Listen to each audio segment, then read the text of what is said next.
Oi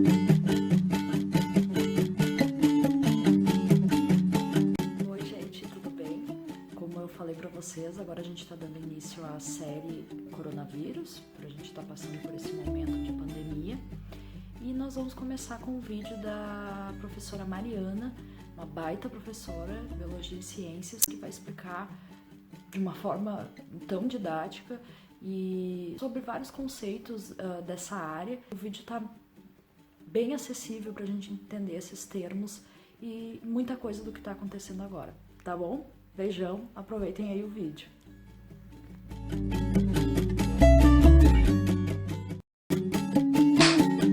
Olá pessoal, tudo bom? Eu sou a professora Mariana Peixoto, sou bióloga, sou professora de Biologia de Ensino Médio Fundamental. Eu fui convidada pela professora Camila aqui do HH, Minutos de História, para falar um pouquinho sobre o coronavírus, sobre a pandemia que a gente está vivendo nesse momento, esse momento que é cercado de incertezas, a gente não sabe muito bem para onde que a coisa está indo, mas eu acredito que o mais importante nesse momento é a gente se cercar de conhecimento para entender, tentar entender mais ou menos o que está acontecendo, né? E seguir em frente com as armas que a gente tem. Então vamos lá, vamos falar um pouquinho sobre esse vírus. Bom, para a gente começar a falar sobre isso, eu acho importante a gente entender o que é um vírus, porque afinal de contas, se a gente não entender o que ele é, a gente não tem muita coisa para trabalhar, certo?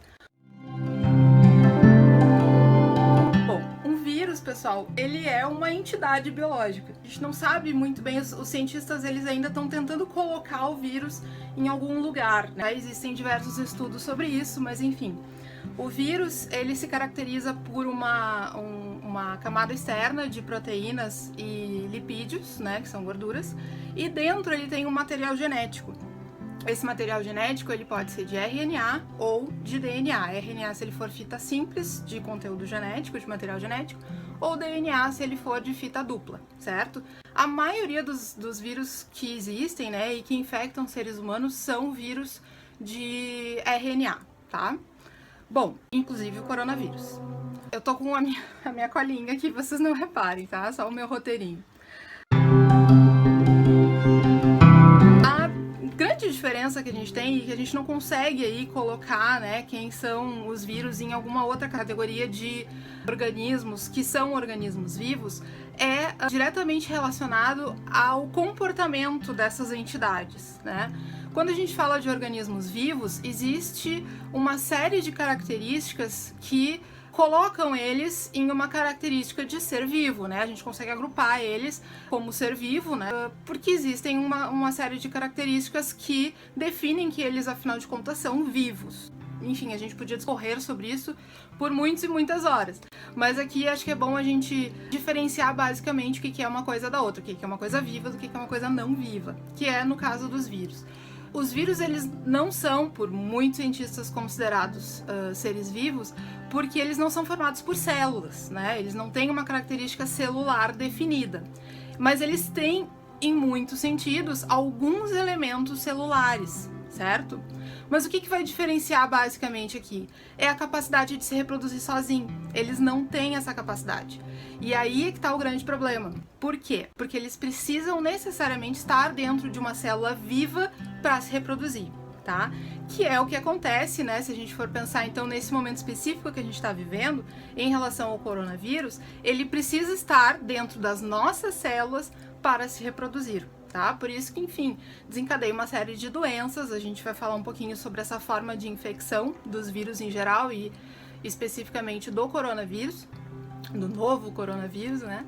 Mas eles precisam necessariamente de uma célula viva, do maquinário dessa célula viva, para se reproduzir. E isso os diferencia de uma forma muito gritante das células vivas, que conseguem fazer isso independente de outros organismos, certo?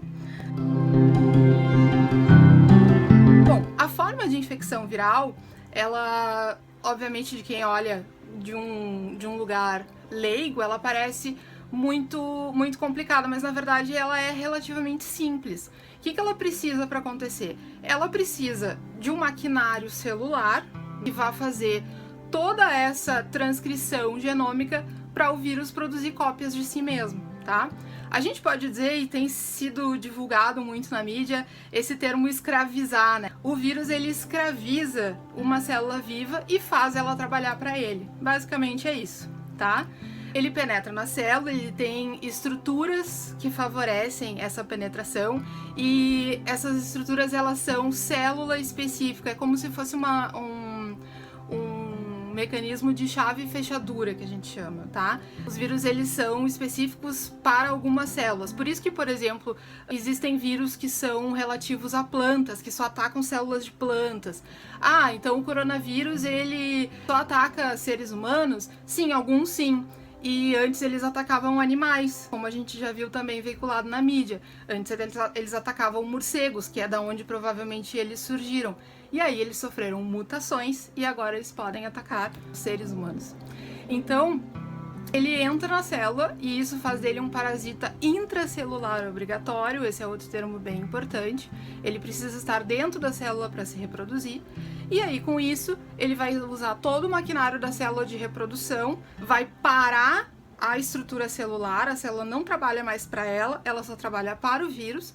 Ele faz inúmeras cópias dele mesmo, lá dentro, utilizando a célula. E aí, quando ele tá pronto, quando todos aqueles vírusinhos lá estão prontos, a célula estoura, ela explode. E ao explodir, ela libera todas essas cópias dentro do organismo. No caso, de novo, do coronavírus, a gente está falando dessas células nossas, né, que vão ser reinfectadas. E aí começa todo o ciclo de novo, tá? Então, parece muito, muito cruel, né? Um invasor e tal. E é, mas na grande maioria das infecções virais que a gente tem, né, em se tratando de ser humano, o nosso corpo, ele dá conta disso. Por isso que muitas vezes, eu imagino que vocês já devem ter escutado, ir no médico com sintomas gripais ou sintomas, né? A gente conhece muitas vezes, vindo do inverno agora, e o médico dizer pra nós assim, é uma virose, vai pra casa, toma lá os remedinhos pros sintomas e os sintomas devem desaparecer em 7 dias. Isso é muito típico de virose. Por quê? Porque a gente não tem remédios, ou tem pouquíssimos remédios que são vírus específicos, mas a gente, em grande maioria, a gente não tem antivirais. Existem alguns remédios específicos para alguns vírus, mas a grande maioria dos vírus não se utiliza remédios específicos para eles. Por quê? Teoricamente, a gente não pode matar aquilo que não está vivo, né? Por isso que existem antibióticos, e os antibióticos são uma classe de medicamento antivida, né? E os antibióticos a gente usa para infecções bacterianas. A gente pode matar células, porque as células são entidades vivas. E a gente não usa antibióticos para matar vírus, porque afinal de contas os vírus não são entidades vivas. E aí, quando a gente tenta usar algum medicamento que ataque vírus que estão dentro das células, o grande problema disso é que a gente vai atacar também as células que estão doentes. E isso é um grande prejuízo, porque a gente acaba, então, com essa medicação fazendo um grande mal para nós mesmos, né? Para o nosso próprio corpo, certo? Vamos falar, então, um pouquinho especificamente do coronavírus. Por que ele se chama novo coronavírus? O novo coronavírus, ele era chamado dessa forma porque ele pertence a uma família enorme de coronavírus. Então não é somente esse coronavírus que existe, existem alguns. Existe o coronavírus que causa SARS, que teve aí um surto há uns anos atrás, a MERS também. Basicamente são síndromes gripais, elas têm sintomas de gripe, algumas com sintomas um pouquinho diferentes umas das outras, mas basicamente são sintomas relacionados às vias aéreas, pulmões, enfim, vias aéreas superiores e inferiores. Mas ele é chamado de novo coronavírus porque ele então surgiu agora recentemente, né, final de 2019, como muitos de vocês já devem ter escutado, na China, numa província pequenininha, e muito provavelmente uma mutação de um coronavírus que atacava morcegos, agora ataca então seres humanos, tá? A explosão desse vírus aí, a velocidade de transmissão desse vírus, ela é muito grande.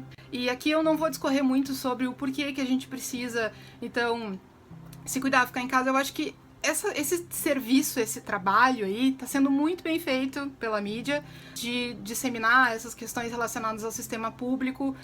A gente não tem capacidade no Brasil para absorver todas essas pessoas que, se estiverem na rua e ficarem doentes ao mesmo tempo, a gente não vai ter como dar conta, né, com o serviço público que a gente tem, serviço de saúde do SUS.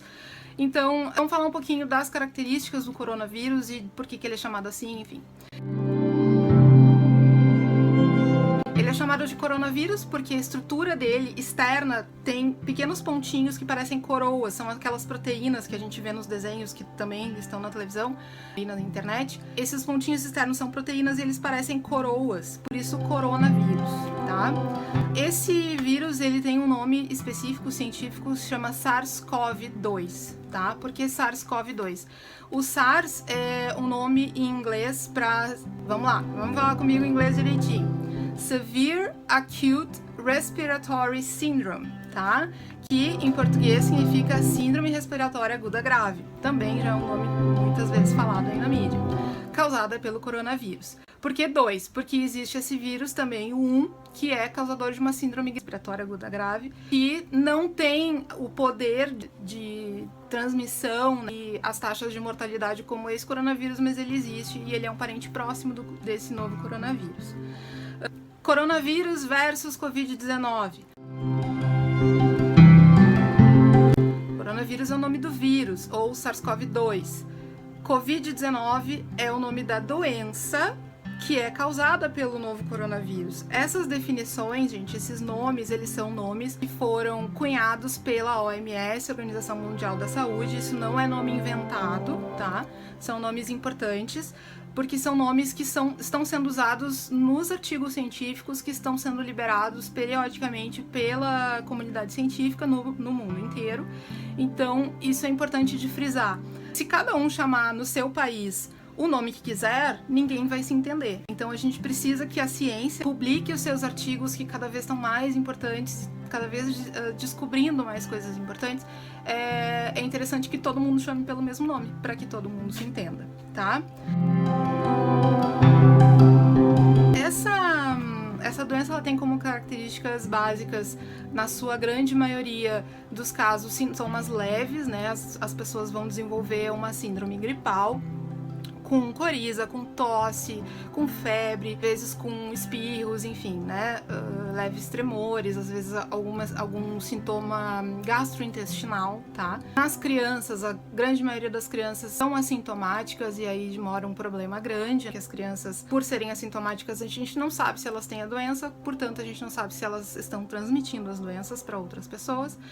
Porém, essa doença, ela tem o potencial de se tornar uma doença grave que leva a óbito, tá?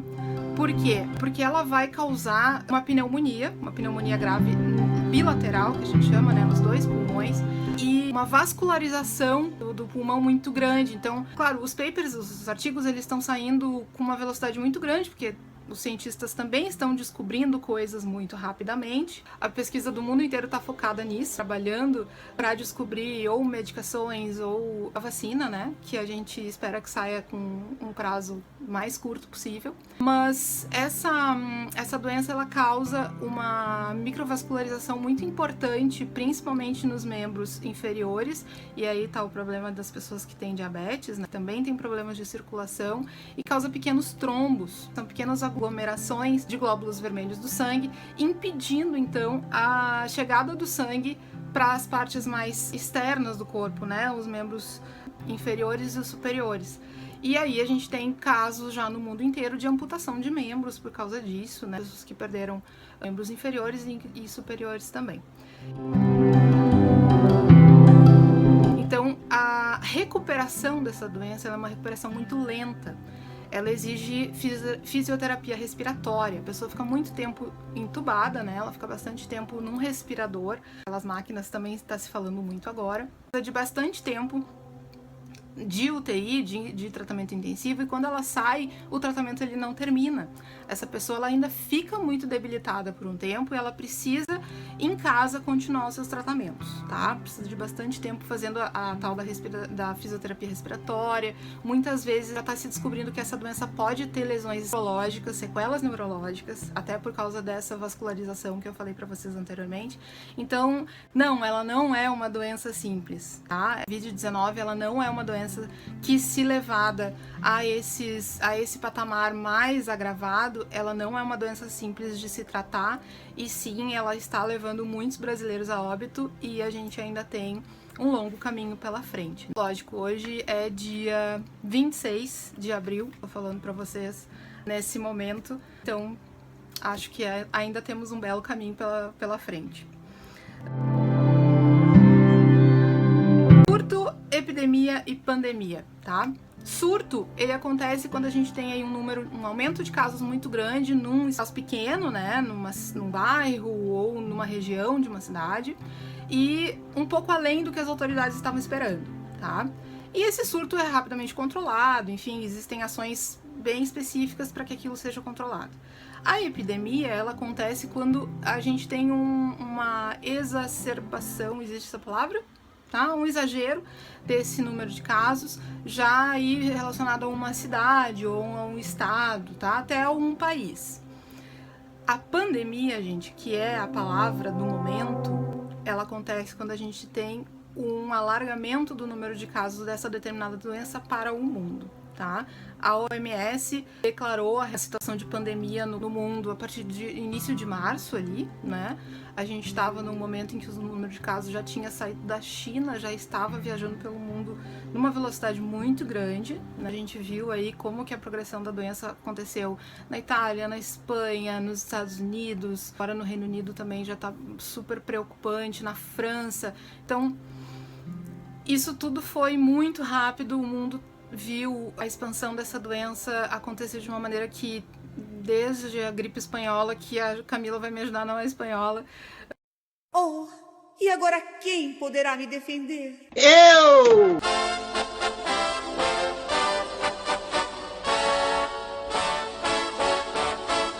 Não se via, e é um momento muito incerto que a gente está vivendo. A grande maioria das pessoas, eu espero que esteja conseguindo fazer o seu isolamento social, que não é quarentena.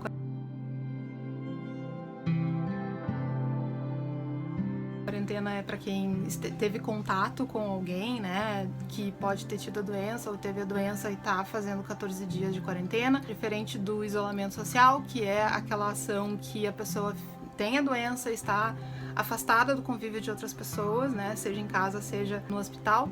Então esse afastamento social, que é o que eu tô praticando, vocês estão vendo que eu tô na minha casa, aqui tem um gato, a minha gatinha que tá sempre comigo, que é o que eu tô praticando, que a minha empresa tá permitindo que eu faça, né, trabalhando em casa, e eu espero que vocês também possam estar fazendo, na medida do possível, e saindo só para as situações que precisam, né, ser contornadas, ir do supermercado, farmácia, se tiver alguma consulta médica. Se precisar sair, pessoal, usa máscara, lavar bem as mãos, usar o álcool gel, todas aquelas medidas que a gente já conhece, mas se puder, fica em casa, tá bom? Eu espero que eu tenha contribuído de alguma forma com o conhecimento que eu tenho, que é o que eu posso estar fazendo nesse momento, e espero que vocês tenham gostado e estejam aqui sempre no canal da Camila, que sempre tem coisa bacana, tá bom? Um beijo pra vocês. E aí, gente, gostaram do vídeo? Eu sei que vocês estão tristinhos, né? Não teve paródia, mas quem quiser curtir uma paródia, vai ali no Menina Solta, paródia sobre o coronavírus. E curta, compartilhe o canal, né? Aquela coisa toda, dá aquela força. E em breve nós vamos ter os novos vídeos. O próximo vídeo vai ser do psicólogo Alexandre, tá bom? Beijão.